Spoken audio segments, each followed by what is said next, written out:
Hello friends, আরেকটা খুব সুন্দর কেস আমরা দেখাচ্ছি। আমার সামনে তরুলতা চ্যাটার্জি কাকিমা বসে আছেন। ইনার অনেকগুলোই সমস্যা ছিল।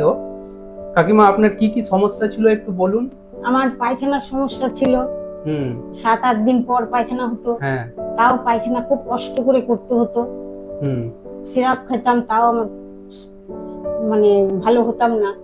তাও পরবর্তীকালে আপনার সিরাপটাও কাজ হতো না, সিরাপটাও কাজ হতো না। হ্যাঁ। কতদিন ধরে আবার ওই সমস্যাটা ছিল আপনার পায়খানার সমস্যাটা? তাও হয়ে গেছিল 2 বছর 3 বছর। 2-3 বছর ধরে? হ্যাঁ, 2-3 বছর।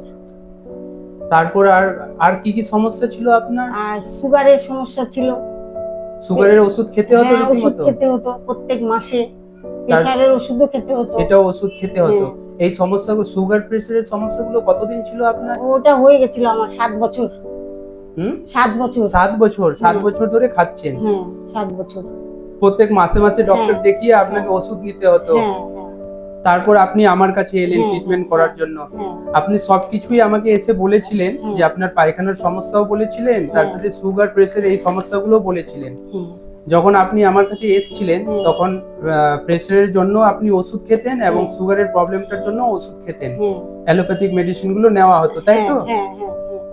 তারপর আমার এখানে আসার পর থেকে আপনি কি এখন অ্যালোপ্যাথিক মেডিসিন খাচ্ছেন? না, অ্যালোপ্যাথি বাদ দিয়ে দিছি। এখন আমি হোমিওপ্যাথি খাচ্ছি। আজকে 4 মাস হলো।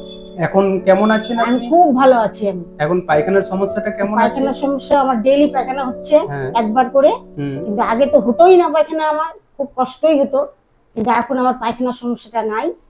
তার সাথে আপনার যে প্রেসার সুগারের সমস্যাগুলো ছিল সেগুলোর জন্য অ্যালোপ্যাথিক কোনো মেডিসিন নিতে হচ্ছে না? না, কোনো মেডিসিন নিতে হচ্ছে না। এখন আমি হোমিওপ্যাথিই চলছে আমার।